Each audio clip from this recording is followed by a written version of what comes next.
My last Christmas wish is to meet my father." The 9-year-old boy whispered those words while shivering from the cold on the steps of St. Patrick's Church in Philadelphia. Theodore Blackwell, one of the wealthiest men in Pennsylvania, heard that sentence and turned his back. But what that boy said next made him stop, tremble, and break down in tears in the middle of the snow. And before we continue, I want to ask you from the heart, subscribe to the channel, leave a like and comment which city you're watching from. Now let's get back to this story that's going to move you. The snow was falling heavy over Philadelphia on that Christmas Eve. Theodore Blackwell left his meeting downtown and decided to walk a few blocks to his car. He needed to escape the emptiness he felt in his chest. That's when he saw the boy sitting on the church steps, alone, hugging his own knees, a jacket way too thin for that brutal cold. Theodore looked away and kept walking. "Sir?" The small voice made Theodore stop. "Sir, please?" "Just 1 minute." Theodore turned around, irritated. "I don't have any change, kid. I don't want money." "Then what do you want?" The boy stood up slowly. Thin, pale, blue eyes that seemed to carry a sadness far too old. "Do you believe that God listens to children's prayers?" Theodore let out a bitter laugh. "God? Kid, if God existed, you wouldn't be freezing on these steps. My mom used to say that God has a plan for every person. Your mom? Where is she?" The boy lowered his eyes. "In heaven? She died 4 months ago." Theodore felt something tighten in his chest. "And your father?" "I never had a father, sir." "That's why I'm here." "What do you mean? That's why you're here?" "I'm asking God to send me a Christmas father." Theodore shook his head. "Kid, that's crazy.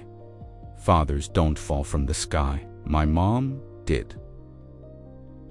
"What?" "My mom adopted me when I was a baby.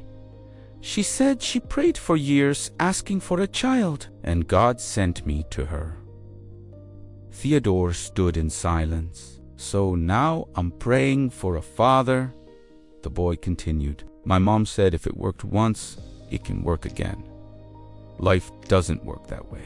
"Why not?" "Because it just doesn't. People don't adopt children because they prayed." "Do you have kids?" The question hit Theodore like a punch. "That's none of your business." "Sorry, sir. I didn't mean to be nosy." Theodore should leave. Every second he stayed, there was a wasted second. But his feet wouldn't obey. "What's your name?" "Kid." "Noah." "Noah Parker." "How old are you?" 9.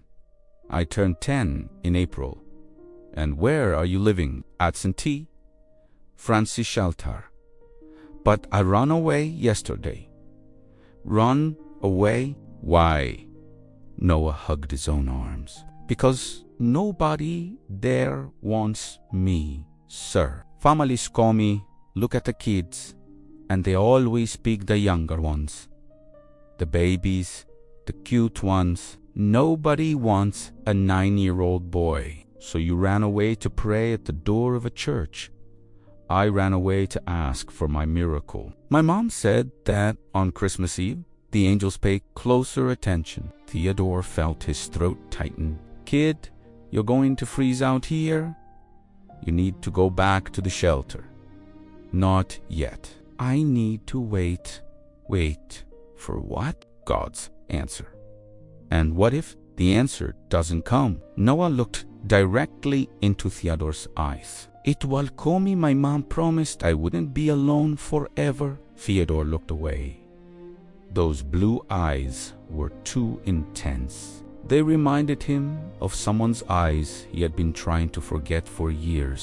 "Look, Noah, I'm going to call someone to pick you up. You can't stay here.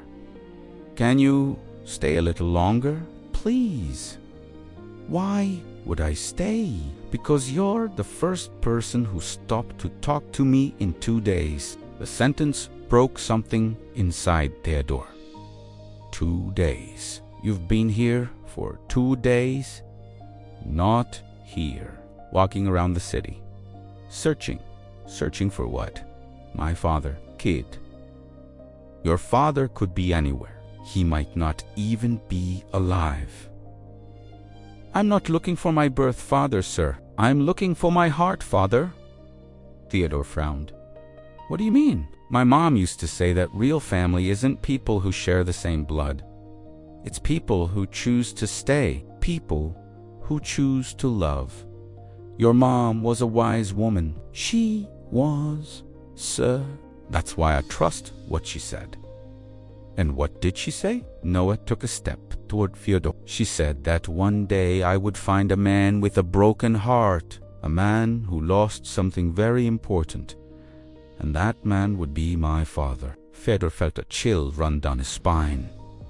Why are you telling me this? Because you have the saddest eyes I've ever seen. Theodore stepped back. You don't know anything about me. I know you stopped when everyone else walked by. I know you're listening when everyone else ignores me. That means something. It doesn't mean anything. It means you still have a heart, sir. Even if it's hurting. Theodore felt his eyes burn. Kid, I need to go. You lost someone, didn't you? Theodore froze. What did you say? I recognize the pain, sir. It's the same pain I feel. The pain of losing someone we love. Stop. Theodore whispered. Stop talking. My mom used to say that pain only goes away when we let love in again. I told you to stop. Theodore turned his back and started walking. Sir, Noah shouted against the wind. My last Christmas wish is to meet my father.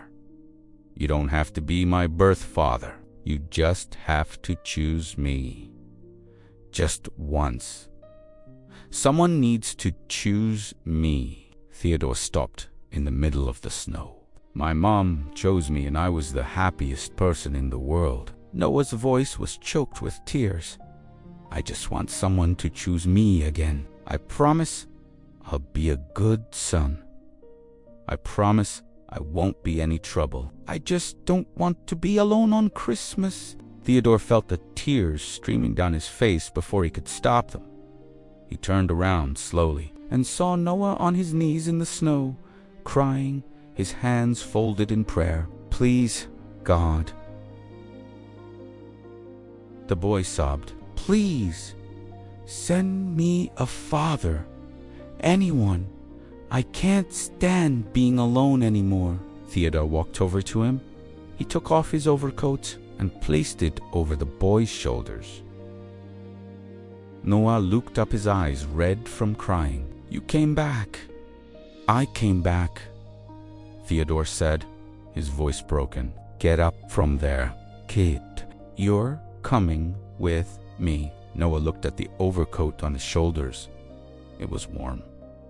It smelled like expensive cologne. It weighed more than any piece of clothing he had ever worn. You're going to be cold, Noah said. I can handle it. But, sir, Theodore. My name is Theodore. Noah blinked in surprise. You're telling me your name? I am. Now get up. Noah obeyed. His legs were shaking, partly from the cold, partly from emotion. Where are we going? First, to get something to eat. You look pale. I'm fine. When was the last time you ate? Noah looked away. Yesterday, a lady gave me a sandwich. Theodore clenched his fists. 1 sandwich in 2 days. I didn't want to spend the money I had. What money? Noah pulled 3 crumpled $1 bills from his pocket. My mom left them for me. I saved them for an emergency. Theodore looked at those 3 bills as if they were the saddest thing he had ever seen. Keep that money. Today you eat on me. They walked in silence for 2 blocks. Theodore slowed his pace so Noah could keep up. The boy was weak. His steps were short and unsteady. There. Theodore pointed to a small restaurant with Christmas lights in the window. Let's go inside. The door chime rang when they entered. The warmth wrapped around Noah like a hug. He closed his eyes for a second, absorbing that feeling. How many? The waitress asked. 2, Theodore answered.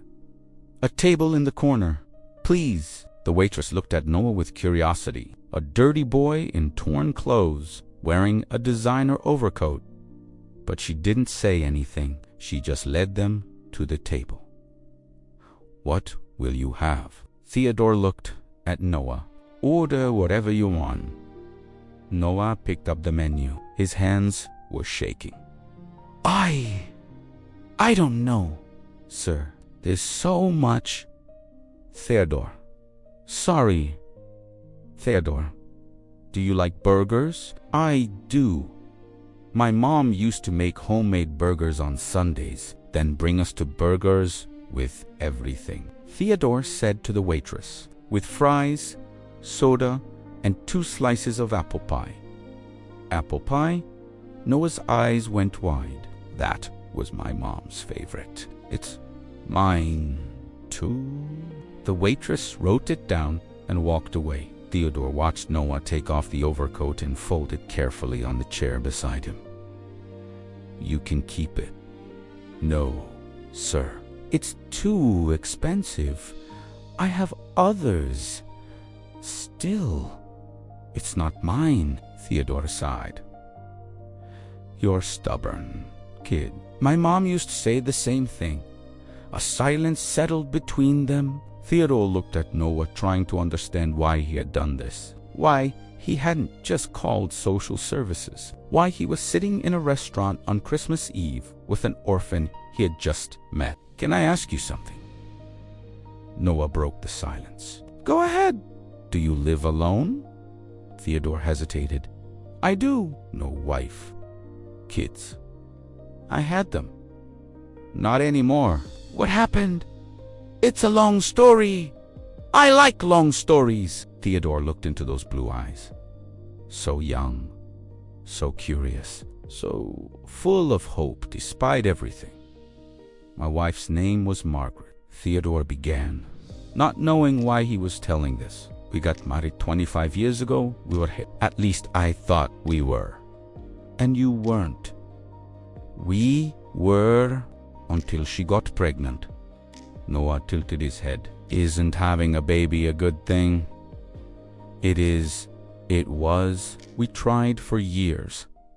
When we finally did, it was the happiest day of my life. And what happened? Theodore felt his throat close up. The baby was born premature, 7 months. He was a boy small, fragile, but a fighter. What was his name? Oliver? Oliver Blackwell. Beautiful name. It was my father's name. Noah waited in silence. Oliver lived 3 weeks. Theodore continued. His voice choked. 3 weeks in the hospital. 3 weeks of hope. 3 weeks thinking he was going to make it. And he didn't make it. Theodore shook his head. Lung infection. The doctors did everything. It wasn't enough. Noah reached his hand across the table and touched Theodore's hand. I'm sorry. Theodora looked at that small hand on top of his. It's been 12 years. Margaret never recovered. She asked for a divorce 2 years later. She said she couldn't look at me without remembering Oliver. But it wasn't your fault. I know. She knew too. But pain makes people do things that don't make sense. My mom used to say that. Your mom was wise. She was.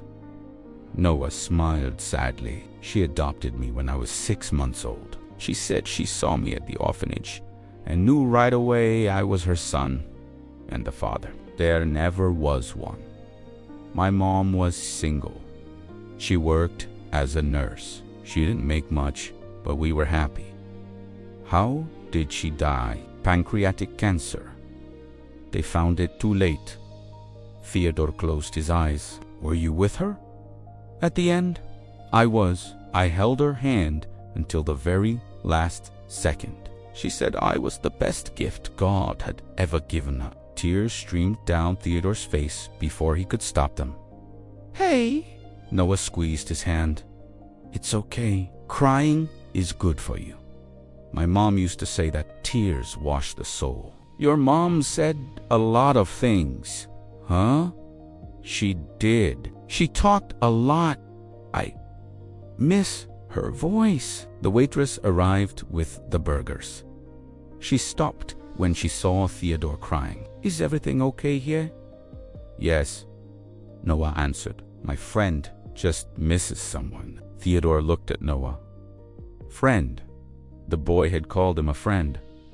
Go ahead and eat, the waitress said softly. If you need anything, just call. Noah attacked the burger with a hunger that was painful to watch. He ate fast, as if the food might disappear at any moment.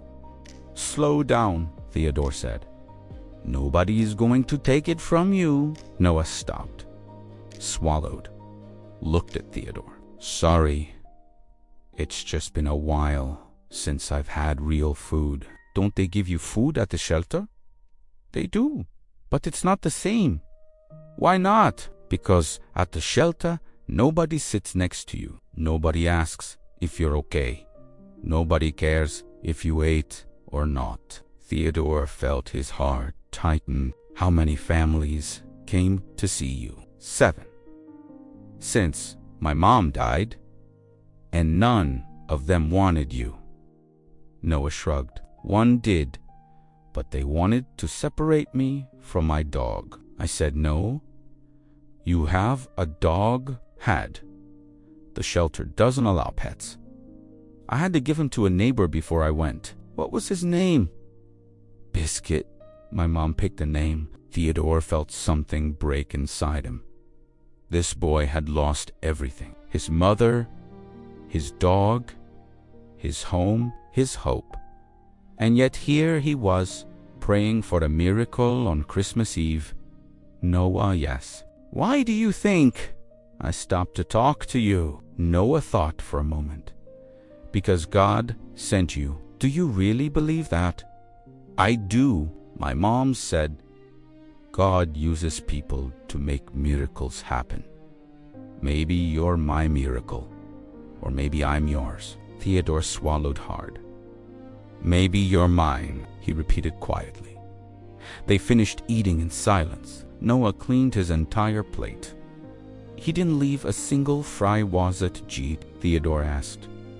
Best burger of my life. You're only saying that because you're hungry. I'm saying it because it's true. Theodore signaled to the waitress and paid the bill. He left a generous tip. Now we need to sort something out, Theodore said, standing up. Noah felt his stomach sink. Are you taking me back to the shelter? I need to take you somewhere safe. The shelter isn't safe. Why not? Noah looked away. There's a boy there, Kevin. He's older, 15. And what about this, Kevin? He takes things from the younger kids, steals food, hits them when nobody's looking. Theodore clenched his fists. The staff doesn't do anything. They do when they see it. But Kevin is smart. He never does it in front of them. Has he hurt you? Noah rolled up his jacket sleeve. There was a purple bruise on his arm. This was yesterday. That's why I ran away. Theodore felt his blood boil. Come with me. Where? To my house. At least for tonight. Noah's eyes went wide. Are you serious? I am. Tomorrow we'll figure out the rest. But you're not going back to that place today. They left the restaurant and walked to where Bernard was waiting with the Bentley. The driver's eyes widened when he saw Theodore with a ragged boy beside him. Mr. Blackwell, is everything all right? Yes, Bernard, this is Noah. He's going to spend the night at my house. Bernard opened the back door without asking questions. Years of working for Theodore had taught him not to question. Noah got in the car, and his eyes went wide. Is this a real car? It is. It looks like an airplane inside. Theodore almost smiled. It's just a car that costs more than a house. Noah ran his hand over the leather seat. My mom would freak out if she saw this. The car glided through the streets of Philadelphia. Noah looked out the window, marveling at the Christmas lights. It's beautiful, he whispered. What is the city? The lights, everything. You've never seen the Christmas decorations? I have, but from far away. From inside a car like this, it's different. Theodore watched Noah's reflection in the glass. The boy was smiling, a small smile, almost invisible, but genuine. 20 minutes later, the car stopped in front of a mansion in Chestnut Hill. Noah looked at the house, and his mouth fell open. You live here? I do. Alone. But this house is huge. It's too big for just one person. I know. They entered through the front door. Noah turned slowly, looking at the high ceiling, the crystal chandelier, the marble staircase. This isn't a house, he said. It's a castle. It's just a house, Noah. A house with a princess staircase. Theodore stopped in the middle of the hall. Princess staircase. Oliver would have said something like that if he had had the chance to grow up. Come on, Theodore said, his voice hoarse. I'll show you the guest room. They went up the stairs. Theodore opened a door on the second floor. The room had a king-size bed, an enormous television, and a private bathroom. This is for me, Noah asked in disbelief.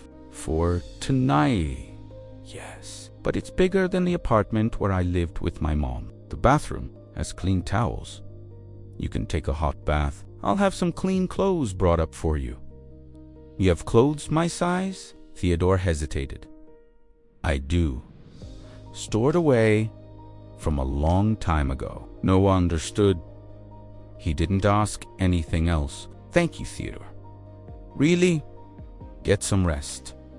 Tomorrow we'll talk. Theodore left and closed the door. He leaned against the hallway wall and took a deep breath. What was he doing? Why had he brought an orphan to his house? This was crazy. It was irresponsible. The authorities would ask questions.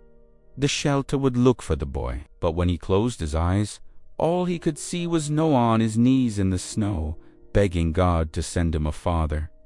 Theodore's phone rang. It was his lawyer, Raymond. Theodore, where are you? The charity dinner started an hour ago. Theodore had completely forgotten. I won't be able to make it, Raymond. What do you mean you won't make it? You're the host. An emergency came up. What emergency? Is everything okay? It is. I'll explain later. Theodore, there are 300 people waiting for you. The governor is here. Send my apologies. Tell them I had a health issue. Have you lost your mind? This is going to be a scandal. Then let it be. I'm not going. Theodore hung up. He went downstairs and headed to the kitchen. Helena, the housekeeper, was putting away the Christmas groceries. Mr. Blackwell, shouldn't you be at the dinner? Change of plans. Helena, we have a guest. A guest? A boy, 9 years old. He's in the guest room. I need you to get some clothes from storage. The clothes I kept. You know which ones. Helena's eyes widened. Oliver's clothes. Yes. Sir, are you sure? I am. Prepare a nice big breakfast tomorrow. The boy is malnourished. Helena nodded without questioning. Theodore went to his study and poured a glass of whiskey. He sat in the armchair and looked at the photo on the shelf. Oliver in Margaret's arms, 3 weeks old. So small, so fragile. "What am I doing, son?" Theodore whispered. "Why did this boy make me stop?" The phone rang again.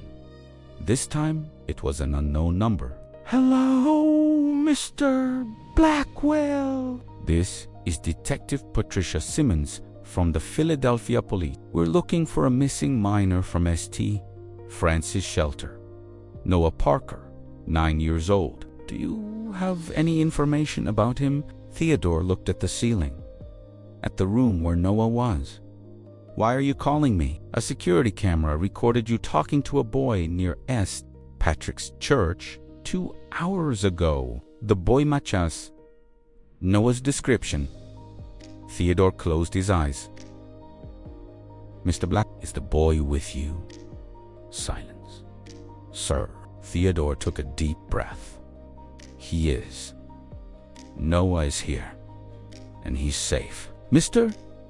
Blackwell, are you aware that harboring a runaway minor is a crime?" Theodore gripped the whiskey glass. "I'm aware that letting a child freeze in the street should be too." "Sir, I need you to bring the boy back to the shelter immediately." "No? What do you mean? No? I'm not taking him back to that place." "You don't have a choice." "Yes, I do. It's called a lawyer. I have 3. The detective sighed on the other end of the line. "Mr. Blackwell, I understand your intentions may be good, but there are protocols. The boy is in state custody. The state let this boy get beaten by another resident. The state let him go hungry. The state let him run away on Christmas Eve without anyone noticing for 2 days." Silence on the line. "Mr. Blackwell." "Detective, I'm going to keep Noah here tonight. Tomorrow morning, my lawyers will contact family court. We'll resolve this the legal way. You're taking on a very big responsibility." "I'm taking on the responsibility the state failed to take on." Theodore hung up. He stood in the study for a long moment. What had he just done? He had defied the police. He had committed himself to a boy he had known for 3 hours, but he couldn't get the image of Noah on his knees in the snow out of his head. He went upstairs and knocked lightly on the guest room door. "Noah, can I come in?" Silence. "Noah." Theodore opened the door slowly. The room was empty. Theodore's heart raced. He ran to the bathroom. Empty too. "Noah." He ran downstairs. He found Helena in the hallway. "Helena, have you seen the boy?" "No, sir. I thought he was in the room." Theodore ran through the house. Living room, empty. Dining room, empty. Library, empty. Noah. That's when he heard a noise coming from the kitchen. He ran there and stopped at the door. Noah was sitting on the floor, in the corner, hugging his knees. He was crying silently. "Noah." Theodore approached slowly. "What happened?" "I heard." The boy whispered without looking up. "Heard what?" "The phone call. The police. They're going to take me back." Theodore sat on the floor beside him. "They're not." "Yes, they are. They always do. Not this time." Noah finally looked at him. His eyes red, his face wet with tears. "Why do you care about me?" "I don't know, Noah. I honestly don't know. You should send me away. I'm going to be trouble." "You're no trouble at all." "Yes, I am. Everyone says so. Everyone who..." "The families that came to see me, they said I was too old, that I'd be too much work, that kids my age already have problems." Theodore felt anger burn in his chest. "Those people are idiots." Noah's eyes went wide. You said a bad word. I did. Because it's true. My mom didn't like bad words. Your mom was a saint. I'm not. Noah almost smiled. You're funny. Nobody's ever called me funny. Because people don't really know you. Theodore looked at this boy, so small, so hurt, so wise. Noah, I'm going to make you a promise. What promise? You're not going back to that shelter. Not as long as I can help it. How are you going to help it? I'm going to call my lawyers. I'm going to talk to the judge. I'm going to do whatever it takes. But why? Because you deserve more than the world has given you so far. Noah lowered his eyes. What if you get tired of me? Why would I get tired of you? Because everyone gets tired. The sentence broke Theodore's heart. I'm not everyone, Noah. You're really not. You're strange. Strange. A good kind of strange. Different, Heather. Extended his hand. Come on. Let's get off the floor. It's freezing down here. Noah took his hand. Theodore pulled him up. Are you cold? A little. Helena made hot chocolate. Want some? Noah's eyes lit up. Real hot chocolate. The best kind. With marshmallows. My mom used to make it with marshmallows. Then you're going to like it. They went to the kitchen. Helena had already prepared 2 steaming mugs. Here you go, dear, she said, handing a mug to Noah, with lots of marshmallows. Noah held the mug with both hands. Thank you, ma'am. Helena. You can call me Helena. Thank you, Helena. Theodore watched Noah blow on the chocolate and take the first sip. The boy closed his eyes in pleasure. Good. Really good. Almost like my mom's.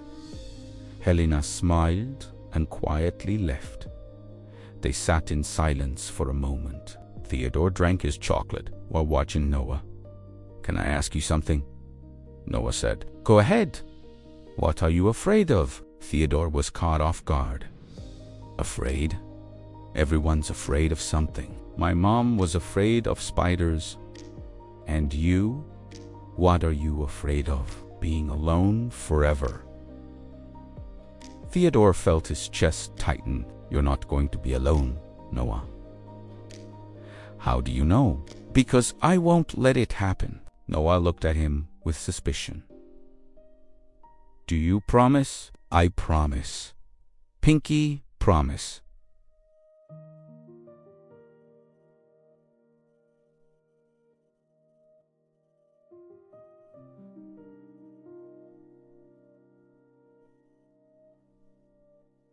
Theodore frowned. Noah held out his pinky. My mom used to say, a pinky promise is sacred. You can't break it. Theodore looked at that little finger extended toward him. So small, so full of hope. He extended his own pinky and linked it with Noah's. Pinky promise. Noah smiled. A hell smile. The first one since they had met. You're the first adult who's made a pinky promise with me since my mom died. Theodore felt his eyes burn. Then I'm going to have to honor this promise. You will. You can't break it. I won't break it. Noah! Theodore's phone rang again. He looked at the screen. Raymond, I need to take this. Stay here. He left the kitchen and answered. Raymond, I already told you. Theodore, the press found out. Found out what? That you took a runaway orphan to your house. There are 3 TV vans at your front gate. Theodore felt his stomach sink. How did they find out so fast? Someone at the shelter leaked the story. Theodore, this is a scandal. You need to return the boy now. Theodore looked out the window. He saw the camera lights. I'm not returning him. Theodore, Raymond, set up a press conference for tomorrow morning. I'm going to talk to the media. And say what? Theodore took a deep breath. That I'm going to adopt him. Raymond was silent for 5 seconds. Theodore, have you been drinking? I'm sober.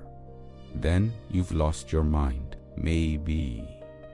But my decision is made. How long have you known this boy? 3 hours. 4. This is insanity. Raymond, set up the press conference. 8 in the morning in front of my house. Theodore, for God's sake, 8 in the morning. Don't be late. He hung up. He went back to the kitchen.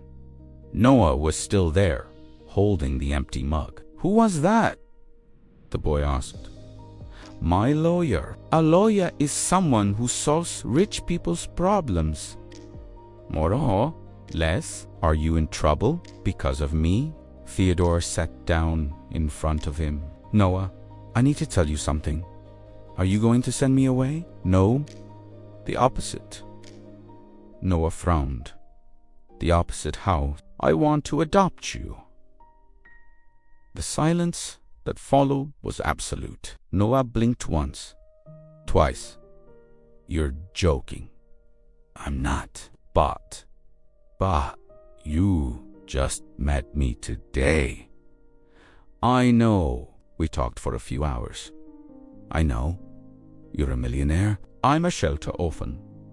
This doesn't make sense. A lot of things in life don't make sense, Noah. But they happen anyway. Noah started to tremble. Why would you do this? Because you asked for a Christmas father. And I've been asking for a second chance for 12 years. A second chance at what? At being a father again. Tears began streaming down Noah's face. Are you serious? I've never been more serious in my life. But what if you regret it? I won't regret it. How do you know? Because when I saw you on those steps, something inside me woke up. Something I thought had died along with my son. Noah Sabid. I don't want you to do this out of pity. It's not pity, Noah. Then what is it? Theodore held the boy's hands. It's recognition. Recognition of what? That we were meant to find each other. Noah threw himself into Theodore's arms. The millionaire froze for a second. It had been 12 years since anyone had hugged him like this. 12 years since he had felt the warmth of a son. He hugged Noah back, tightly, desperately, with love. Thank you, Noah whispered against his chest. Thank you, thank you, thank you. Don't thank me yet. It's going to be a battle. I don't care. There will be people against it. There will be judges. There will be red tape. I don't care. It could take months. Noah pulled back and looked into Theodore's eyes. I waited 9 years for a family. I can wait a few more months. Theodore smiled. For the first time in years, he truly smiled. You're incredible. You know that. My mom used to say the same thing. Your mom was right. Helena appeared at the kitchen door. She had tears in her eyes. Sorry to interrupt, sir, but the room is ready. And I set out the clothes. Thank you, Helena, Mr. Blackwell. Yes, you're doing the right thing. Theodore nodded. I hope so. He took Noah up to the room. Oliver's clothes were folded on the bed. Pajamas, t-shirts, pants, socks. Noah looked at the clothes. These were your sons. They were. I kept everything. I couldn't get rid of them. Can I really wear them? You can. I think Oliver would like that. Noah picked up the blue pajamas with rocket print. Did he like space? He loved it. He wanted to be an astronaut. I want to be a veterinarian to take care of dogs like biscuit. Veterinarian is a noble profession. You think so? Oh, though taking care of animals requires a big heart. Noah smiled. I'm going to take a bath and put on the pajamas. All right. If you need anything, just yeah. Theodore? Yes? Can I call you? Never mind. Call me what? Noah bit his lip. Nothing. Forget it. It's silly. Noah, you can say it. It's just, my mom taught me that family is the people who choose to stay. And you chose to stay. So I wanted to know if someday I could call you Dad. Theodore felt the air leave his lungs. You want to call me Dad? Only if you let me. Only if it's not weird. Theodore knelt in front of Noah. It would be the greatest honor of my life. Noah hugged him again. Good night, Dad. The word struck Theodore like lightning. Good night, son. Noah went into the bathroom. Theodore stood in the hallway, trembling. That son. Words he thought he would never hear again. He went downstairs to the study. He needed to prepare for the next day. He called Raymond again. Theodore, did you change your mind? No. I need you to file for temporary guardianship early tomorrow morning, before the press conference. That's impossible. It takes weeks to get a hearing, then find a way to speed it up. You know Judge Morrison, don't ya? I do, but call him now. Theodore, it's 11 at night. I know. Call him anyway. Raymond sighed. You're going to destroy your reputation with this. My reputation is worth nothing if I don't have the courage to do what is right. What if the boy is using you? He's 9 years old, Raymond. He spent 2 days on the street. He almost froze to death. What kind of scam could a 9-year-old boy be running? You know how the media is going to portray this. Lonely millionaire takes orphan home in the middle of the night. They're going to speculate horrible things. Let them speculate. The truth will come out. And if it doesn't, then I'll fight until it does. Raymond was silent for a moment. You really want this boy, don't you? I do.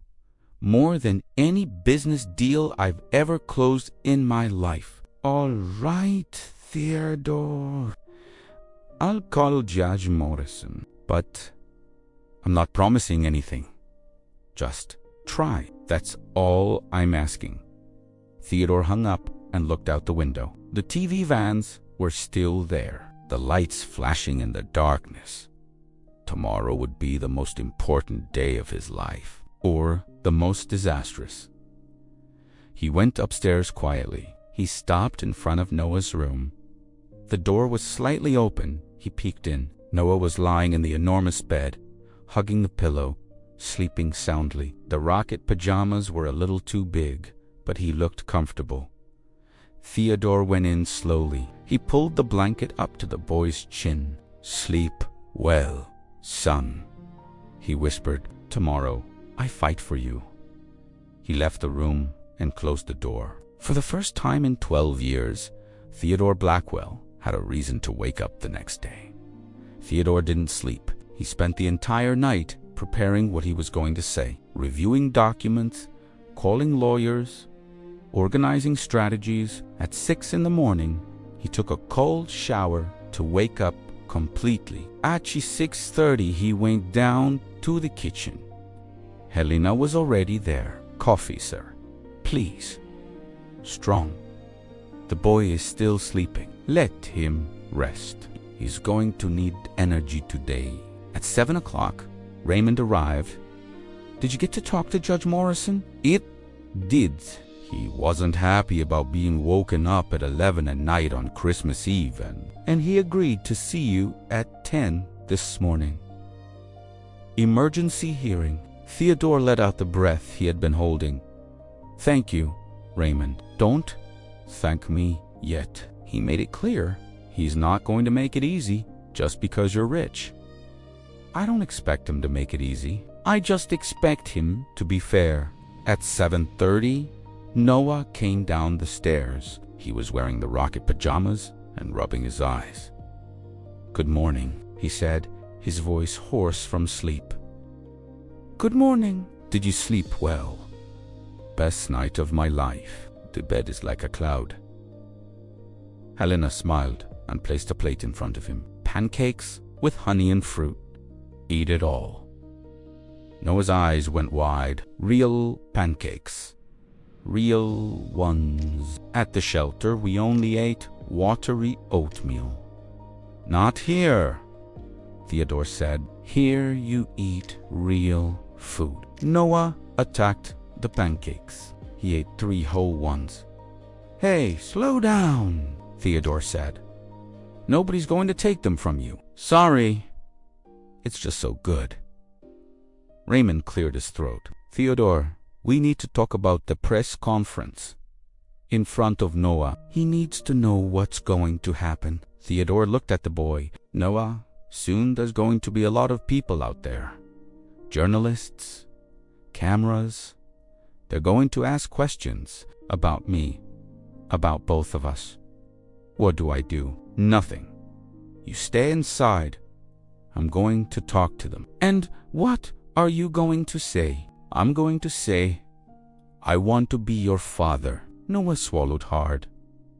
"On television?" "On television, everyone's going to see." "Probably." Noah was silent for a moment. "Can I come with you?" Theodore frowned. "You don't have to, Noah. It could be stressful." "I want to go." "Why?" "Because if you're going to fight for me, I want to be by your side." Theodore felt his chest tighten. "Are you sure?" "I am. My mom used to say, family faces things together." Raymond shook his head. "Theodora, this isn't a good idea." Exposing the boy like this. It's his choice. Raymond, he's 9 years old, and he knows what he wants. Theodore looked at Noah. "If you want to go, you go." At 8 in the morning, Theodore opened the front door. 20 journalists were waiting in the yard. Cameras, microphones, flashes. Theodore walked to the gate. Noah was holding his hand. "Mr. Blackwell, Mr. Blackwell." The shouts started immediately. Theodore raised his hand, asking for silence. "Good morning. I'm going to make a statement, and then I'll answer some questions." The journalists went quiet. "Last night, on Christmas Eve, I found this boy shivering from cold on the steps of a church. He had run away from a shelter where he was being mistreated. He hadn't eaten in 2 days. He was alone in the world." Theodore paused. "I could have walked right by. Most people did. But something made me stop. Something made me listen. And what this boy told me changed my life." "What did he say?" A journalist shouted. "He said his last Christmas wish was to have a father." Theodore looked at Noah. "And I decided to be that father." Murmuring among the journalists. "Mr. Blackwell, are you saying you're going to adopt this boy?" "I am. But you've known him for less than 24 hours. "I know. And even so, I'm more certain about this decision than any business deal I've ever closed." "Isn't this impulsive?" "Maybe. But sometimes the heart knows before the mind does." A female journalist stepped forward. "Mr. Blackwell, you lost a son 12 years ago. Isn't this an attempt to replace him?" Theodore felt Noah squeeze his hand. "My son Oliver died when he was 3 weeks old. There is no replacement for him. There never will be. Noah isn't a replacement. Noah is a new chance for him and for me. What if the authorities don't allow the adoption? I'll fight until the end. Does the boy want to say anything? Everyone looked at Noah. Theodore bent down. You don't have to talk if you don't want to. Noah let go of Theodore's hand and took a step forward. My name is Noah Parker. His voice was small but firm. My mom died 4 months ago. I was alone. Nobody wanted me. The journalists fell into absolute silence. Yesterday I prayed asking for a father, and Theodore showed up. He gave me food. He gave me a warm place. He gave me hope. Noah looked at the cameras. People say miracles don't exist, but I think Theodore is my miracle, and I really want him to be my dad, because I promise I'll be the best son in the world. Silent. A female journalist wiped her eyes. Theodore pulled Noah into a hug. No more questions for today, he said. We have a hearing at 10. They went inside. Raymond was standing in the hall, speechless. That was what? Brilliant. The boy just won over public opinion. He wasn't strategizing, Raymond. He was telling the truth. I know. That's why it was brilliant. At 9:30, they left for the courthouse. The Bentley cut through the streets of Philadelphia. Noah looked out the window in silence. Are you nervous? Theodore asked. A little. Me too. Really? But you're rich. Rich people don't get nervous. Theodore laughed. Rich people get nervous just like everyone else, Noah. They just hide it better. They arrived at the courthouse at 9:50.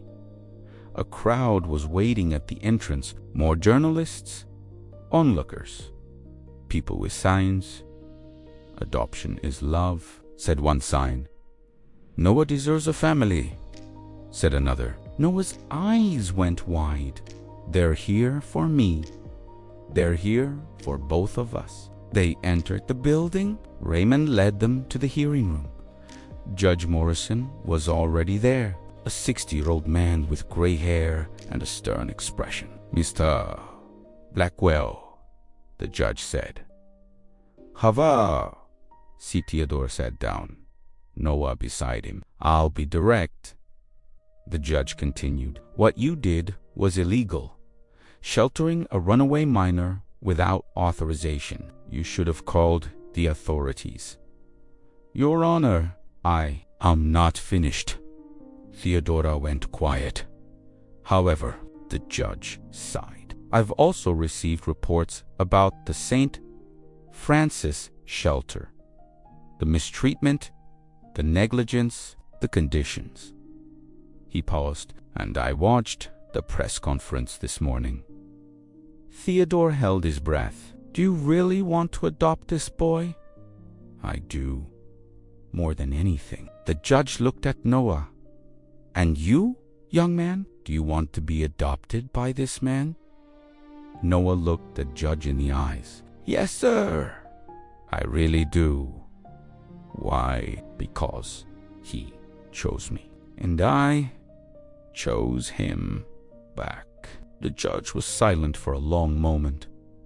I'm granting temporary custody for 90 days, he said.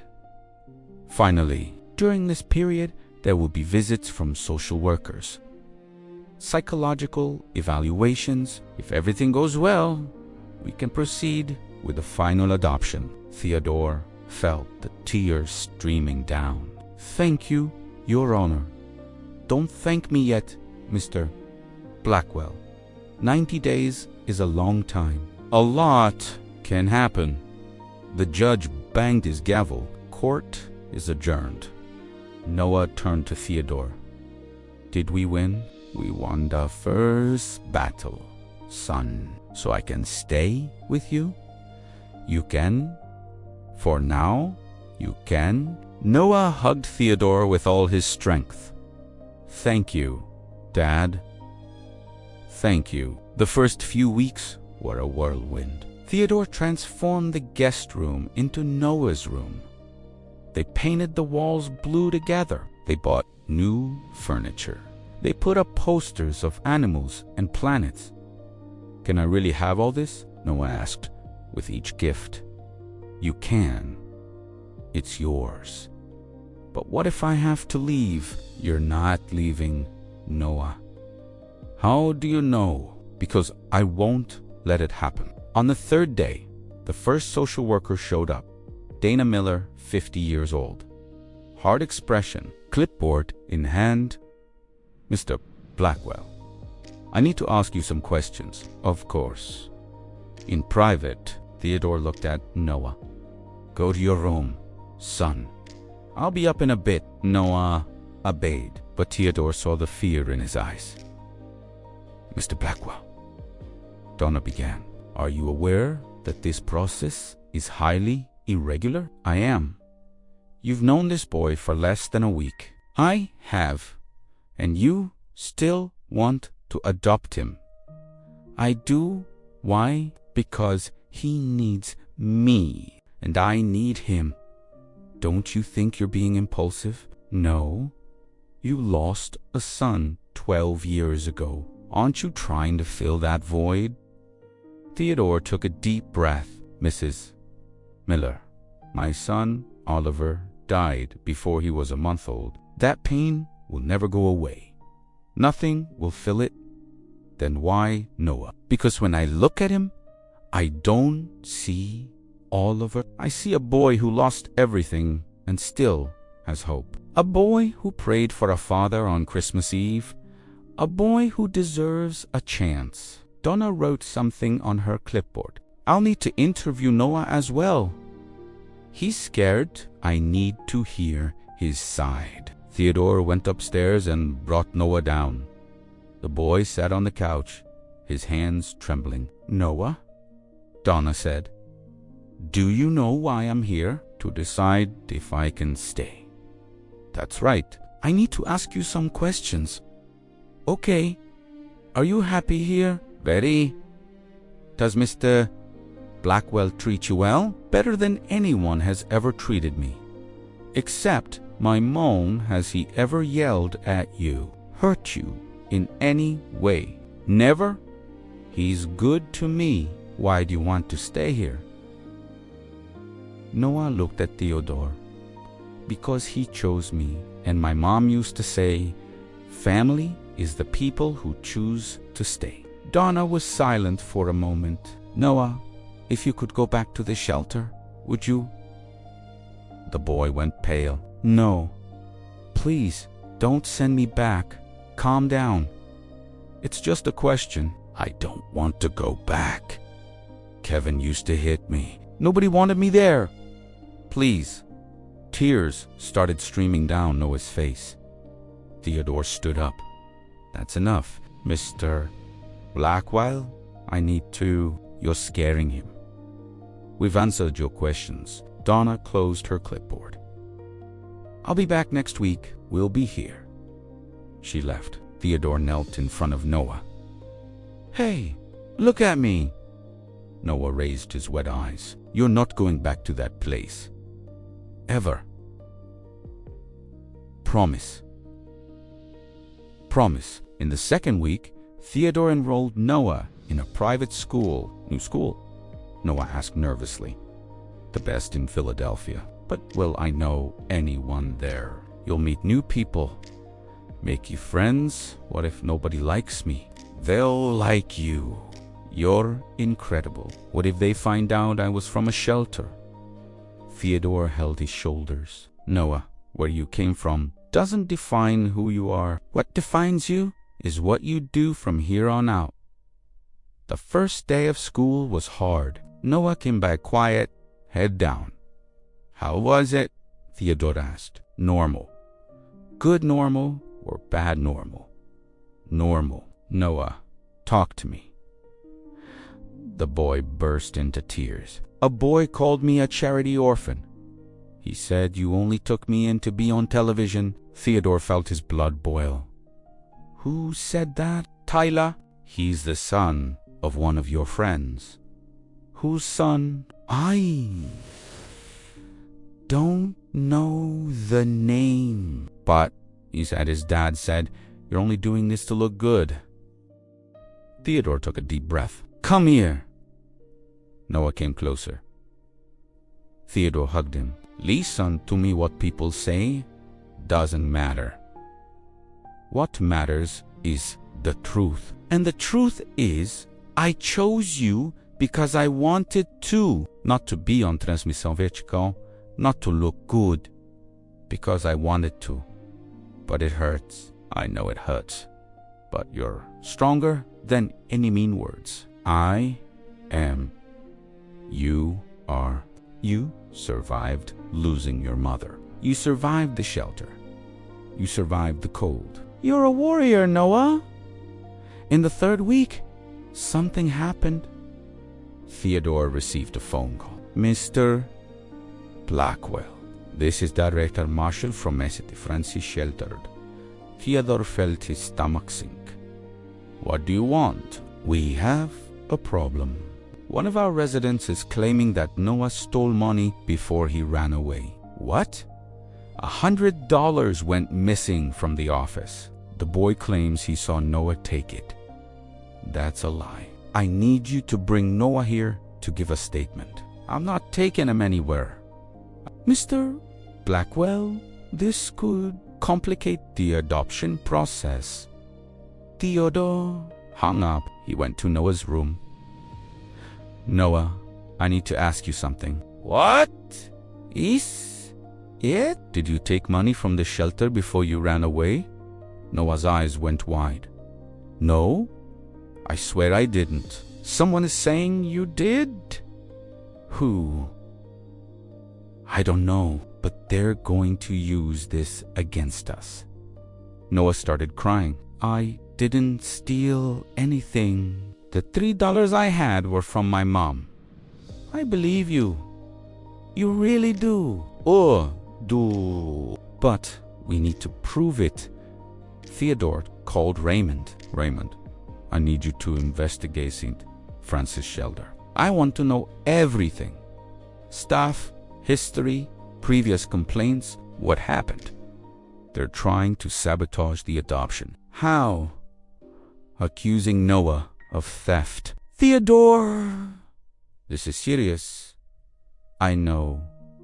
That's why I need evidence. Find out who's behind this. 2 days later, Raymond brought the answers. The boy who accused Noah is named Kevin Marsh. 15 years old. History of violent behavior. Kevin, Theodore murmured. Noah mentioned that name. There's more. Kevin is Director Marshall's nephew. Nephew. Yes. She protects him from all accusations. There have been 6 complaints of assault against other residents, all dismissed. Theodore clenched his fists. She's using a nephew to destroy the adoption. Apparently. But why? Because I exposed the shelter's conditions at the press conference. She wants revenge.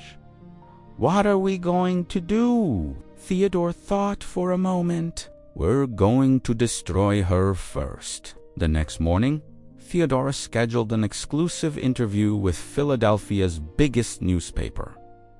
He told them everything. The abuse at the shelter, the negligence, the suppressed complaints, the protected nephew, the attempt to frame Noah.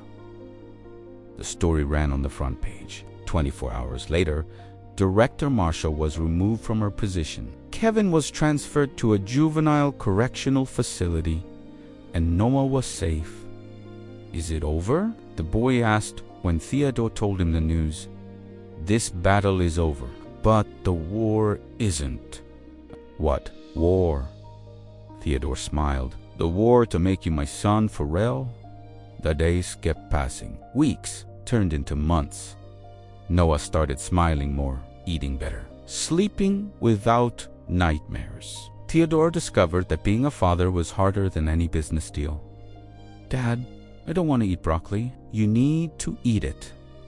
but it's green and ugly. Ugly doesn't mean bad. Yes, it does. Eat the broccoli. Noah, if I eat it, do I get dessert? You do. 2 scoops of ice cream. 1.5. Theodore laughed. Fine. 1.5. At school, things got better. Noah made a friend, Jake, the janitor's son. Dad, can I have Jake sleep over? You can. Really? I really can. Yes. Next weekend. You're the best dad in the world. Theodore felt his heart swell. You're the best son in the world. In the 2nd month, the social worker came back. Donna Miller. Same hard expression. Same clipboard. Mr. Blackwell, I'm here for the follow-up evaluation. Come in. Donna spent 2 hours at the house. She looked at every room, asked questions, observed Noah. At the end, she called Theodore for a private conversation. Mr. Blackwell, I need to admit something. What? I was wrong about you. Theodore blinked in surprise. What do you mean? When this case landed on my desk, I thought it was just another rich man wanting to play hero, that you would get tired of the boy in 2 weeks. And now I see how wrong I was. Noah is transformed. Happy, safe. That's rare. Thank you. Don't thank me. Thank yourself. You're doing an extraordinary job, so the report will be positive. Donna smiled for the first time. It will be very positive. That night, Theodore told Noah the news. The social worker said, We're doing well. Does that mean I can stay? It means we're on the right track. How much longer? 1 more month. Then the judge decides. Noah hugged. Theodore, I love you, Dad. It was the first time he had said those words. Theodore felt the tears streaming down. I love you too, son. The next day, something unexpected happened. Theodore had a visitor. Margaret, his ex-wife. What are you doing here? Theodore asked at the door. We need to talk. We have nothing to talk about? Yes, we do. About the boy. Theodore felt his blood run cold. What do you want with Noah? Let me in, please. Against his better judgment, Theodore let her in. They sat in the living room. Margaret looked around. The house looks different. A lot has changed. I saw it on television. You adopting an orphan. I'm in the process of adopting. Why didn't you tell me? Why would I? We haven't spoken in 10 years. Margaret lowered her eyes. I know. That was my choice. What do you want? Margaret, I want to meet him. Why? Because when I saw you two on television, I felt something I haven't felt in a long time. What? Hope. Theodore frowned. Hope for what? That maybe happiness can still exist after so much pain. Margaret, you abandoned me. You abandoned our marriage. You abandoned everything we built. I know, and I regret it. Every day. Regret doesn't erase the past. It doesn't. But it can build a different future. Theodore stood up. Noah is not a tool for you to deal with your guilt. That's not what this is. Then what is it? Margaret stood up too. She had tears in her eyes. I dreamed about Oliver last night. First time in years. He was smiling, and next to him there was another boy. A boy I had never seen. Margaret. When I woke up, I turned on the television, and I saw Noah. And it was him, Theodore. The boy from my dream. Theodore felt a chill. that doesn't mean anything. It means something to me. It means maybe God is giving me a second chance to... At that moment, Noah appeared in the living room doorway. Dad, who is this lady? Theodore hesitated. Noah, this is Margaret. My ex. Noah looked at her with curiosity. Oliver's mom? Margaret swallowed hard. Yes, Oliver's mom. My dad told me about him. He said he was a very special baby. He was... Margaret's voice broke. He was very special. Noah walked closer to her. You're crying? Are you sad? A little. My mom used to say that when you're sad, you need a hug. Can I give you a hug? Margaret looked at Theodore. He nodded. Noah hugged Margaret, and she broke down sobbing. I'm sorry, she cried. I'm sorry for everything. It's okay, ma'am. Crying is good for you. Theodore watched the scene. This 9-year-old boy comforting a woman destroyed by grief. Noah, can you go up to your room? Theodore said. I need to talk to Margaret. Okay, Dad. Bye, Mrs. Margaret. Bye, sweetheart. Noah went upstairs. Theodore looked at Margaret. What do you really want? I want to be part of his life. How? I don't know. As a grandmother, maybe. As a friend. As whatever you'll allow. This is a lot to process. I know. I'm not asking for an answer now. I'm just asking for a chance. Theodore sighed. I'll think about it. That's all I'm asking. Margaret left. Theodore stood in the living room for a long time. Noah came down slowly. Dad? Yes, Mrs. Margaret is nice. You think so? I do. She has sad eyes, like yours. But when she hugged me, I could tell she has a good heart. How do you know? My mom taught me to feel people's hearts, and hers is hurt. But it's not bad. Theodore looked at his son. You're very wise for a 9-year-old boy. 10. What? I turned 10 in 3 weeks. Remember, April. Theodore felt his stomach sink. Noah, I completely forgot. It's okay. My mom forgot sometimes too. No, it's not okay. You're going to have the best birthday party of your life. Really? Really? What do you want for a present? Noah thought for a moment. Just one thing.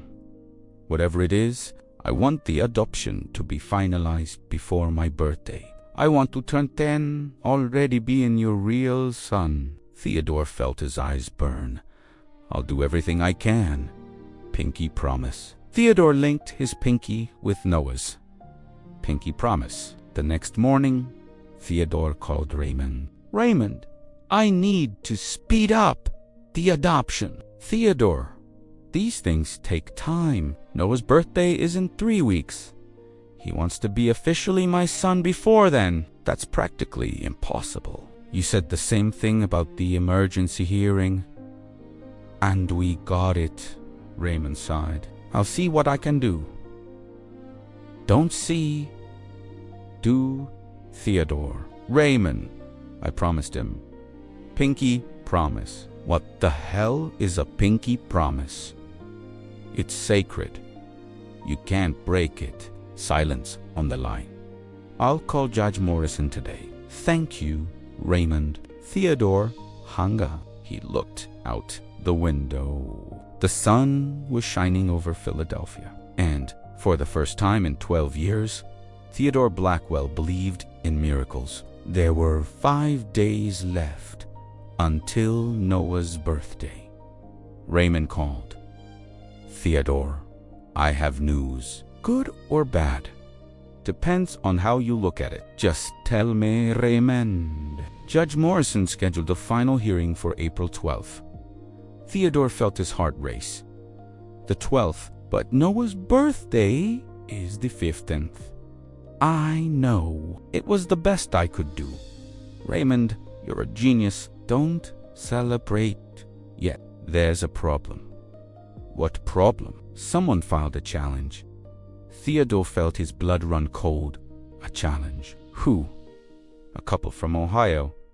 They say they were in the process of adopting Noah before you came along. That's a lie. They have documents. What documents? A letter of intent signed by the former shelter director, dated 3 weeks before you found Noah. Theodore slammed his fist on the table. Marshal, that woman is getting her revenge. Probably. But the documents look legitimate. Look legitimate or are legitimate. I'm investigating. But Theodore, if they're real, this complicates everything. Theodore hung up. He went to Noah's room. The boy was doing homework. Dad, did something happen? Theodore sat on the bed. Noah, I need to tell you something. What is it? You look pally. A couple showed up saying they want to adopt you. Noah's eyes went wide. What? They say they had already started the process before I found you. But I don't know any couple. Are you sure? I'm sure. At the shelter, families came to see me, but none of them wanted to stay. None of them. Do you remember any couple from Ohio? Noah thought. Ohio? No. Never. They have documents. Noah. Documents that are lying. Noah started crying. Dad, I don't want to go with them. I want to stay with you. Theodore hugged his son. You're going to stay with me. I promised. What if they win?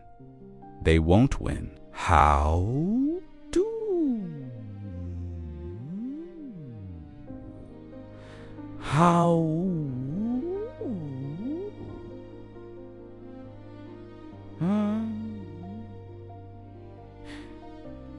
How?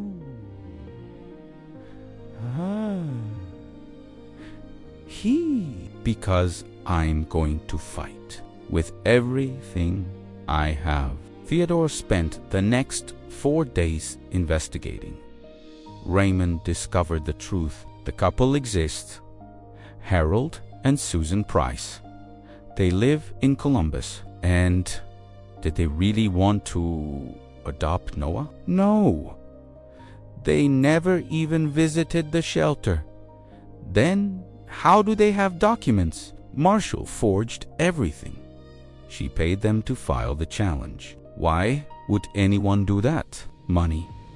Marshall has been furious since she was removed. She wants to destroy you and Noah, no matter what. Can we prove it? I'm trying. I hired a private detective. He's in Ohio right now. The night before the hearing, the detective called. Mr. Blackwell, I got it. Got what? A recording of the Prices admitting they never wanted to adopt Noah. That Marshall offered them $20,000 to file the challenge. Theodore closed his eyes in relief. Send that recording to Raymond right now. I'm already sending it. On the morning of April 12th, Theodore awoke Noah at 6. Son, get up. Noah opened his eyes. What time is it? 6. We need to get ready. For what? Today is the day. Noah sat up in bed with a jump. The hearing. Dad, I'm scared. Theodore sat beside him. I am too. Really. But you know what my mother used to say? What? That courage isn't not being afraid. It's being afraid and doing it anyway. Noah held Theodore's hand. Are we going to make it? We are. Pinky promise. Theodore linked his finger with Noah's pinky promise. They arrived at the courthouse at 9. The room was full. The Prices were there, a heavy man and a thin woman. They looked uncomfortable. Former Director Marshall was there, a venomous look in her eyes. Donna Miller was there. She sat next to Theodore. Margaret was there. Noah waved at her. She waved back. Judge Morrison entered. All rise. They sat. We are here to decide the permanent custody of the minor Noah Parker. The judge began. There is a challenge filed by the couple Harold and Susan Price of Ohio. I will hear from the parties. The Price's lawyer stood up. Your Honor, my clients initiated the adoption process before Mr. Blackwell. They have legal priority. Raymond stood up. Your Honor, I have proof that this challenge is fraudulent. What proof? Raymond presented the recording. Susan Price's voice filled the room. We don't even know this kid. Marshall offered us 20 grand to file this. She said she wanted to destroy the rich guy who screwed her over. The judge stopped the recording. He looked at the Prices. Is this true? Harold Price started sweating. Your Honor, It's a simple question. Did you accept money to file a false challenge? Susan Price started crying. It was her. She pointed at Marshall. She came to us. She said it was just signing some papers. The judge looked at Marshall. Mrs. Marshall, do you have anything to say? Marshall stood up. This is a setup. This man is a manipulator. Sit down. But, Your Honor, I said, sit down. Marshall sat. She was trembling with rage. The judge took a deep breath. The challenge is rejected due to fraud. The Prices and Mrs. Marshall will face criminal charges. Guards approached the three of them. This can't be happening, Marshall screamed. That boy should be in my shelter. Your shelter abused children, ma'am, the judge said coldly. Now be quiet. They took the three of them out. The judge looked at Theodore and Noah. Mr. Blackwell, please approach with the minor. Theodore held Noah's hand. They walked together to the front. Noah Parker. The judge said, looking at the boy, do you want to be adopted by Mr. Theodore Blackwell? I do, Your Honor. More than anything. Why? Noah took a deep breath.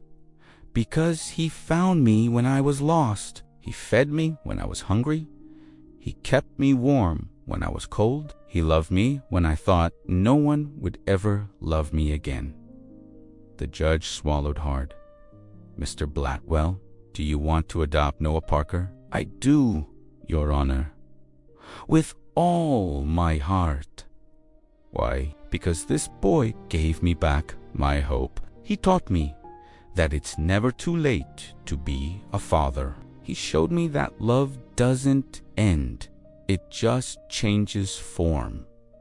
The judge was silent for a moment. In my 30 years on the bench, I've seen many adoption cases. I've seen good cases and bad cases. I've seen people wanting children for the wrong reasons. He paused.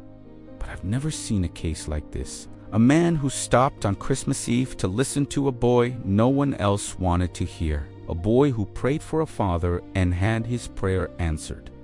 The judge stood up. It is with great pleasure that I declare this adoption officially approved. From this day forward, Noah Parker shall be known as Noah Parker Blackwell. The room erupted in applause. Noah turned to Theodore. Dad, yes, son. Is it real now? Theodore had tears streaming down his face. It's real now? Noah threw himself into his arms. Thank you, Dad. Thank you for choosing me. Thank you for letting me be your father. Margaret approached, crying. Congratulations, she said. You deserve this. Donna Miller also approached. Mr. Blackwell, in all my years of work, I've never seen such a beautiful ending. Theodore looked at Noah. "It's not an ending, Donna. It's a beginning." They walked out of the courthouse hand in hand. Outside, dozens of people were waiting. Signs, flowers, applause. "Noah, Noah, Noah," they chanted. The boy looked at the crowd, amazed. "They're here for me. For both of us, son. For both of us."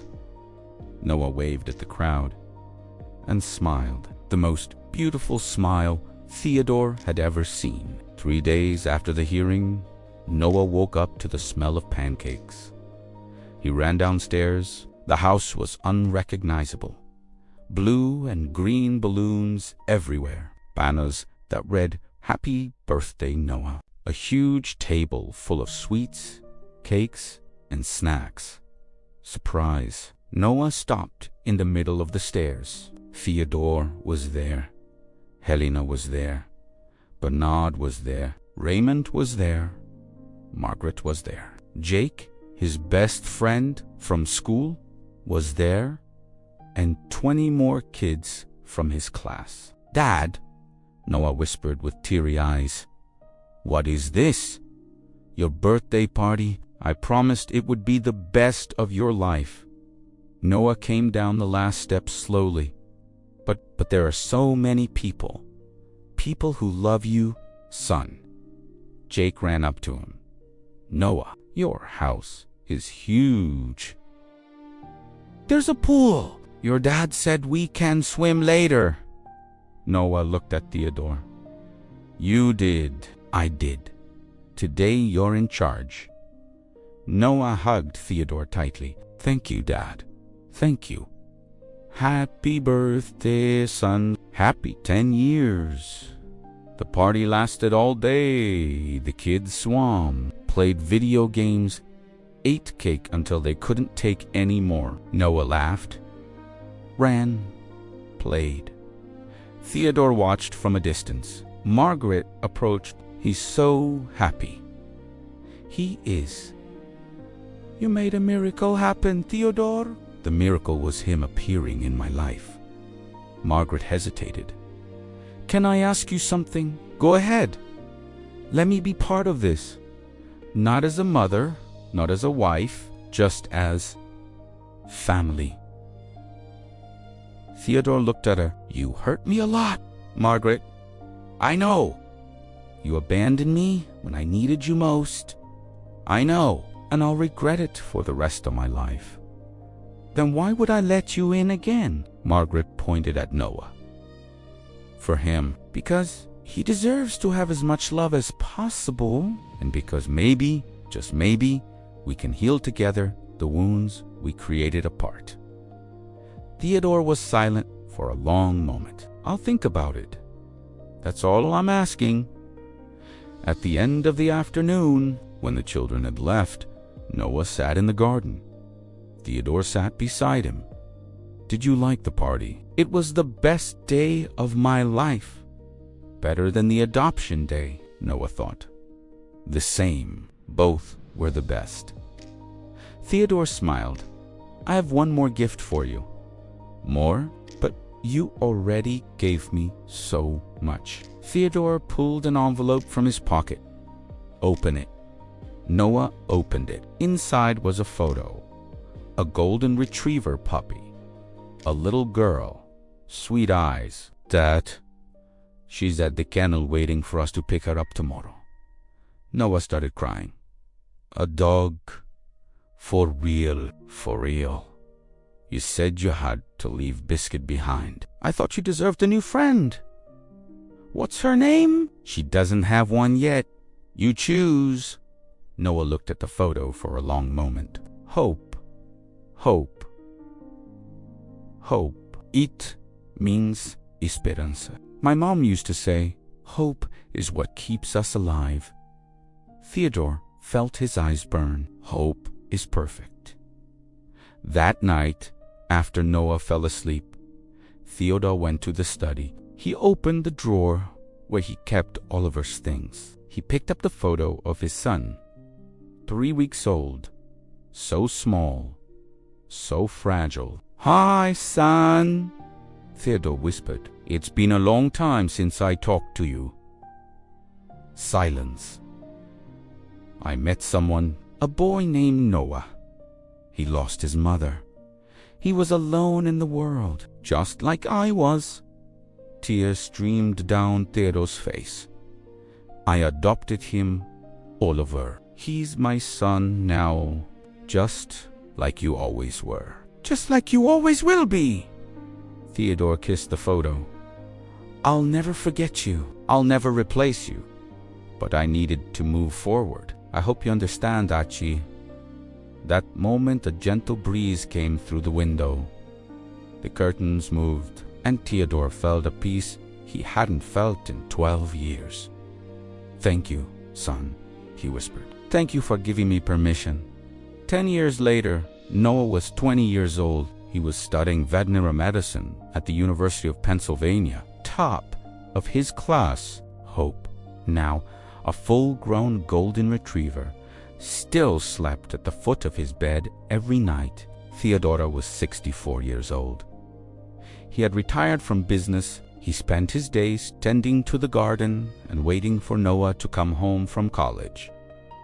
Margaret came for dinner every Sunday. She had become the grandmother Noah never had. That day, Christmas Eve, the family was gathered in the living room.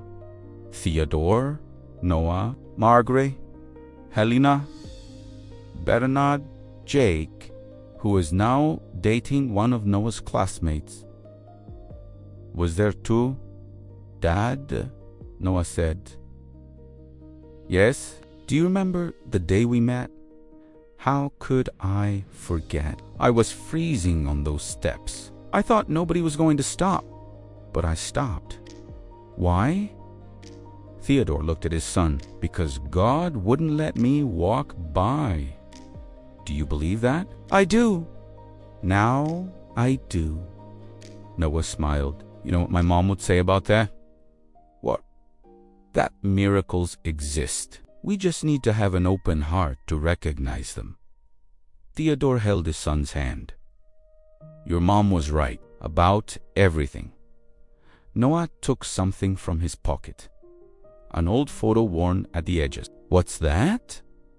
Theodore asked. "The only photo I had of my mom. I carried it with me at the shelter, on the street, everywhere." Theodore looked at the photo. A woman with a gentle smile, kind eyes, holding a baby. She was beautiful. She was. "And do you know what she's holding in her hand?" Theodore looked closer. "A rosary. She was praying in this photo." Noah said, "Praying for me, for my future, for the father I hadn't met yet." Theodore felt the tears streaming down. She knew, Dad. Somehow, she knew you were coming. How? Because mothers know, and because God hears their prayers. That Christmas Eve, 10 years after the encounter that changed everything, Theodore Blackwell understood a simple truth. He hadn't saved Noah.